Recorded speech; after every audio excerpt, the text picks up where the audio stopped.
We now come to the second request for a current affairs debate on addressing the humanitarian consequences of the blockade of the Lachin corridor from the United Kingdom delegation. At its meeting this morning, the Bureau approved this request and therefore recommends to the Assembly that the matter be debated during this part session.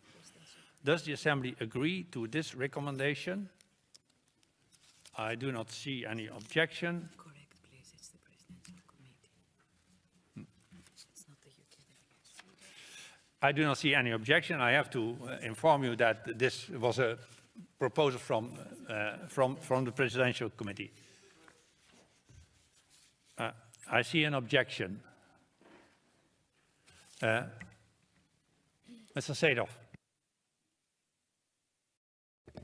Mr. President, let me first of all congratulate you with your re-election to this position, and I hope that you will be able to manage this Assembly in a very acceptable way.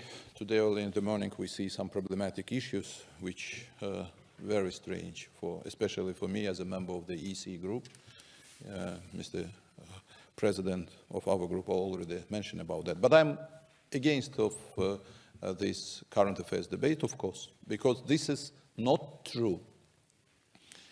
I know that I will be in minority, but I have to say that this is not true. The Lachin corridor is open, and that's why when you are entitled said that humanitarian consequences of blockade, this is exactly against the realities in the region. That's why I am completely against, and I have proofs for that. I will be able, I hope, to present to this Assembly the real facts that the road is open and nobody is going to block the road. But some forces try to present the situation in absolutely upside-down situation, and that's why I'm against. Thank you very much, Mr. Seedorf. You spoke against this debate. Is there anyone who wants to speak? No, first we are going to finish this one. Yes, I hear you, sir, but first we are going to finish this one. Does anyone speak in favor of the debate to be held? Does anybody wish to speak in favor of the debate to be held? He can speak against, no? Do you want to speak against?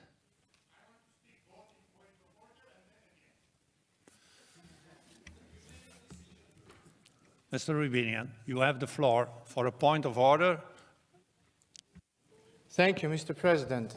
I think we shouldn't accept the objection by Mr. Seedorf simply because you asked, is there anyone against? There was no sound after that. Then you said, okay, no one against. It was after that that Mr. Seedorf said that he objects. Point taken, but we have listened to Mr. Seedorf, we are listening to you, and now you wanted to speak in favor of the debate, Mr. Yes, Rubinian. now I have that this is against the order. Anyway, the situation, the Lachin corridor is blocked, and we have a catastrophic situation in Nagorno-Karabakh. It's a humanitarian crisis. It's not even a crisis in the making anymore. It is a crisis, and it has to be debated. Thank you. Thank you very much. We now shall put the proposal to the vote. A simple majority is needed. Those who are in favor of holding the current affairs debate should vote yes. Those who are opposed to hold this debate should vote no. The vote is open. I close the vote and I call for the results to be displayed, and the current affairs debate is approved. Mr. Paul Gavin will open, Mr. Pierre-Alain Frides is going to open the debate. Then, we now come to a request for a current affairs debate. Now, we already have adopted two, eh? Yes.